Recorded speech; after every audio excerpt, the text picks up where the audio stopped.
setelah melalui proses sayembara yang sangat selektif, alhamdulillah telah terpilih logo dengan pemilih terbanyak. Jadi yang milih bukan presiden, hati-hati. Hati-hati. Yang milih ini rakyat dan jumlahnya juga pemilihnya berapa tadi? 500-an ribu. Jumlah juga yang tidak sedikit.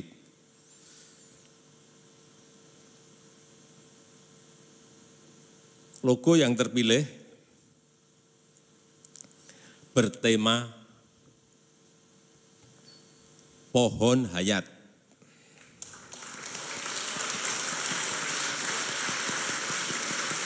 Yang didesain oleh Mas Aulia Akbar.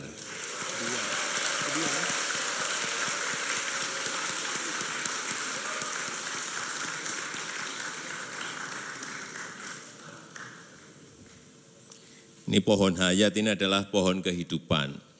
Pohon kehidupan dan kita semuanya berharap logo pohon hayat ini akan menginspirasi IKN untuk menciptakan tempat kehidupan baru bagi kita semuanya yang menjadi sumber kehidupan bagi seluruh masyarakat Indonesia nantinya.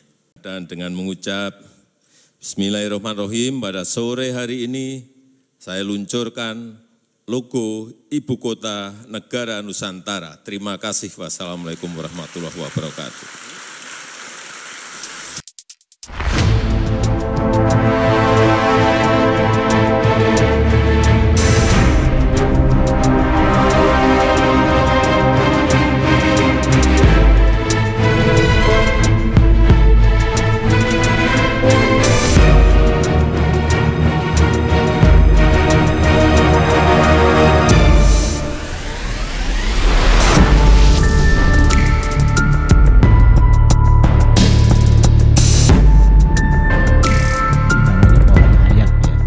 Pohon hayat ini sudah disayembarakan dan inilah yang menjadi logo Nusantara gitu ya.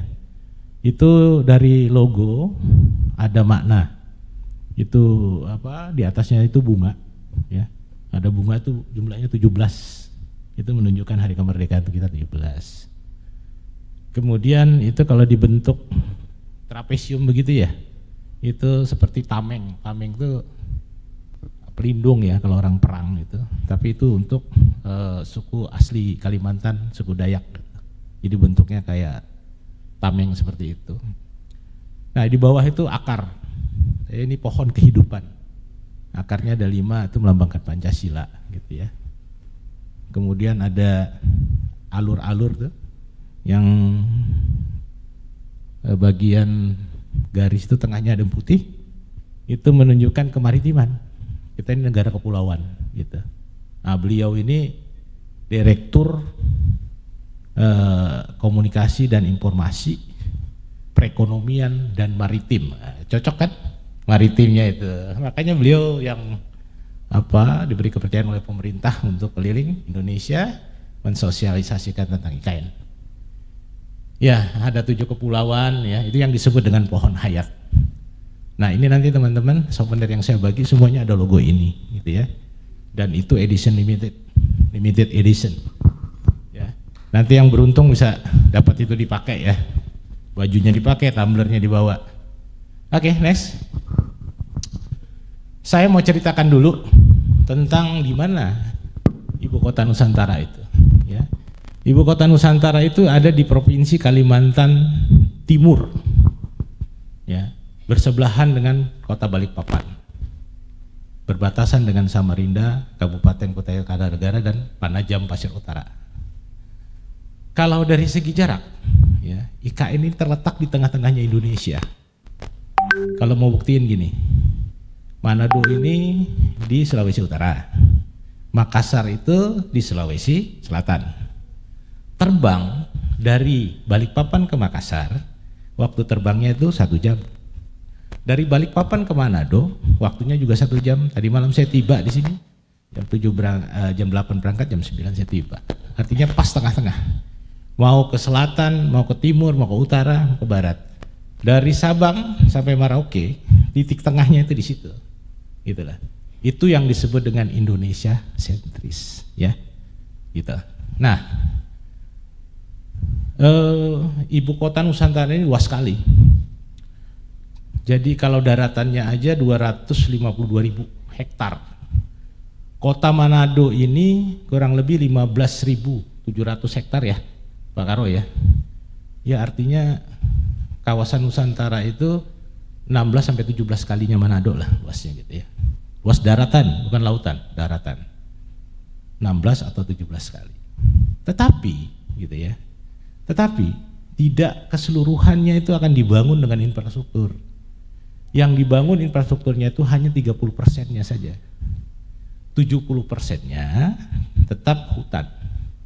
Tetap hutan. Itulah yang disebut dengan forest city. Jadi sebuah kota pemerintahan yang berada di tengah hutan, dan itu satu-satunya yang ada di dunia.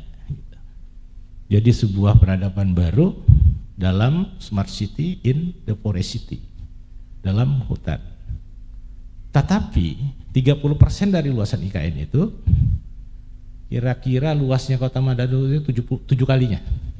Jadi luas yang akan dibangun di sana itu 7 kalinya kota Manado dengan segala infrastruktur yang smart. Gitu. Nanti saya akan ceritakan. Nah, itulah letak ibu kota kita. Ya. Nah, saat ini yang dibangun itu masih di kawasan pusat inti pemerintahannya. Ya, jadi ada 3 bagian, ada pusat pemerintahan, ada kawasan IKN, dan ada pengembangan wilayah IKN. Itu yang keseluruhannya tadi 17 kalinya luas kota Manado. Next. Nah, ini konektivitasnya gitu ya.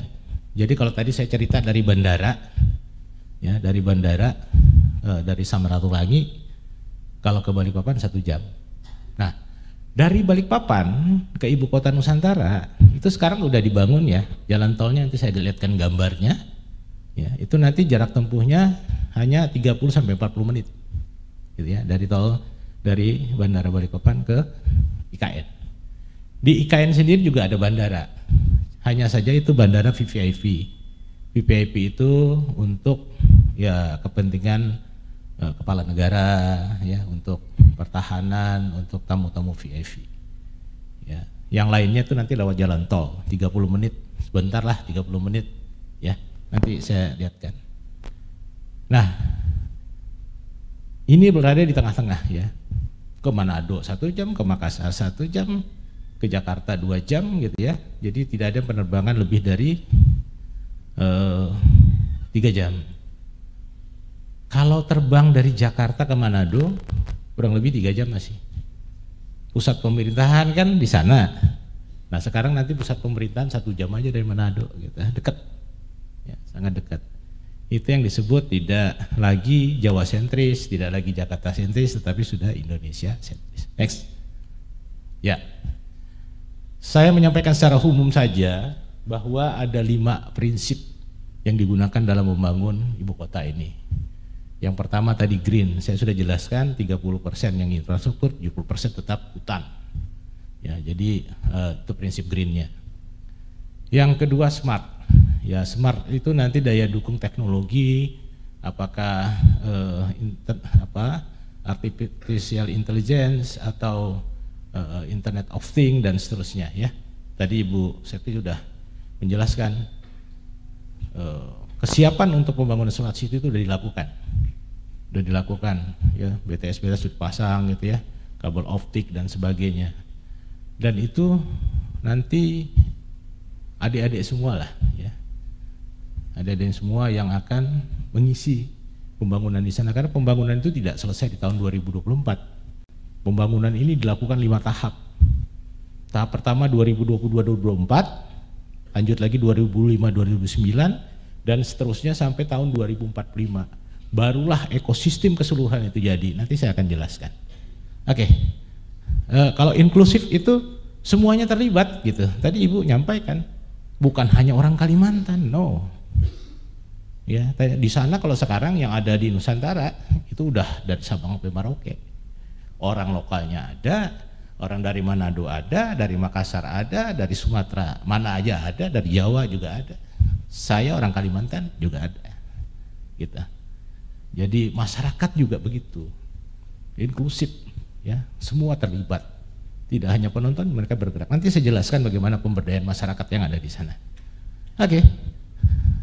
Resilient artinya ada ketahanan ya.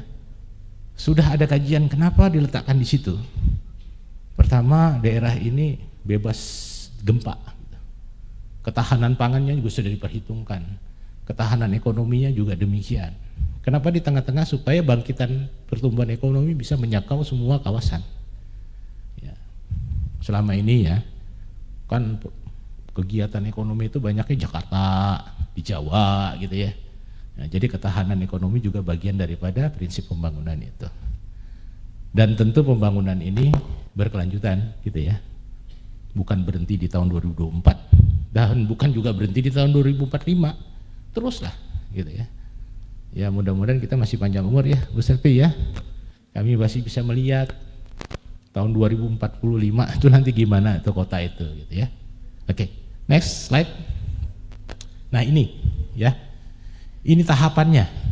Jadi pembangunan itu jangan salah pemahamannya gitu ya. Banyak orang menyangka tahun 2024 atau berakhirnya kepemimpinan Bapak Jokowi itu harus jadi. Enggak, ada tahapan. Yang sedang dibangun sekarang adalah kegiatan pusat pemerintahannya, ekosistemnya gitu. Yang lain-lainnya terus akan dibangun tuh 2025 sampai 20 dan seterusnya sampai 2045. Dan populasi penduduknya juga akan dibatasi maksimal 2 juta gitu. Kalau tidak nanti apa bedanya dengan Jakarta gitu ya. Jadi seperti itu. Ada, kalau teman-teman adik-adik berkesempatan baca peraturan presiden nomor 63 ya, coba nanti di searching deh. Di situ tentang perincian rencana induk. Nah itu bagaimana perincian rencana induk itu, tebalnya 400 halaman kalau saya nggak keliru atau lebih. Sudah detail sekali gitu. Nah karena itu, karena kadang orang belum baca, belum paham gitu ya, ya kan. Membangun kota Manado juga pasti ada RPJMD-nya, rencana pembangunan jangka menengah daerah, jangka panjang juga ada, gitu pasti itu. Makanya setiap gubernur, wali kota itu punya perencanaan, ya mengacu pada RPJM atau rencana pembangunan jangka panjang nasional. Gitu. Oke, lanjut. Next slide. Ya, di tahun 2004 itu ini ekosistem ini dulu yang dibangun nih. Ya, ada istana presiden, ada kantor-kantor koordinator, menteri koordinator, Kominko namanya. Kemenko itu gabungan atau yang mengkoordinir beberapa kementerian. Kemudian ada sekolah, ada hotel, ada rusun ya, atau apartemen untuk TNI, Polri, ASN, kemudian juga ada rumah sakit, ya kan, kemudian ada beberapa kantor gitu ya. Itu dulu ekosistem pemerintahannya, supaya kita jangan keliru gitu. Nah, termasuk pembangunan utilitas sosial, apakah itu pusat perbelanjaan, mall sudah sedang dibangun dan itu dilakukan oleh investasi swasta. Gitu. Itu 2024. Next. Nah ini yang selanjutnya, kota itu seperti ini nanti gitu ya. Nanti ada taksi terbang. Ya kemarin sudah diuji coba tuh di Samarinda. Ya. Nanti kalau berkesempatan di sana sudah ada rumah teknologi namanya Rumtek. Nah di sana itu ada mock-up gitu, ya, dari Hyundai gitu. Kemarin udah diuji coba tuh. Taksi terbang itu sebenarnya prinsipnya kayak kerjanya drone itu lah, cuman itu bentuknya besar, ada yang berpenumpang 2 orang, ada yang 4 orang gitu ya, gitu. Itu nanti seperti itu. Kemudian mobil-mobil, ya benar tadi mobil-mobil sudah semua listrik, karena itu tadi ketahanan dan lingkungan itu, kehijauan dipertahankan, nggak ada karbon gitu. Nanti pakai listrik dan autonomous vehicle, nggak ada awaknya. Ya itu udah ada ya beberapa di Cina tuh diuji coba tuh. Nanti saya tunjukkan ya kesiapan jalannya yang sudah dibangun sekarang ya. Jadi mobil itu tanpa awak gitu, nanti bis dan sebagainya. Ya seperti itu. Dan lain-lain ekosistem lainnya, ada comment center kita udah punya di sana, udah dibangun, pusat data, ya seperti ini. Next. Ya, gedung-gedung seperti itu. Jadi gedung-gedung itu kuratornya sekarang Pak Ridwan Kamil, mantan Gubernur Jawa Barat. Jadi sebelum bangunan itu dibangun, beliau mengkurasi dulu bahwa bangunannya itu semakin gak kelihatan semakin hijau lah gitu ya. Jadi kita bekerja di lingkungan seperti ini harus ada pohon-pohon gitu, hijau gitu ya. Itu bagian daripada ekosistem green city atau forest city gitu. Ya, ini juga bayangan tentang transportasi dan sebagainya. Oke, next. Ini ya semua seperti itu. Nanti kita bandingkan fotonya ya yang sudah dibangun sekarang. Oke ya. Nanti saya bagikan slide ini ya, bahannya dimasukkan aja nanti Mas gitu.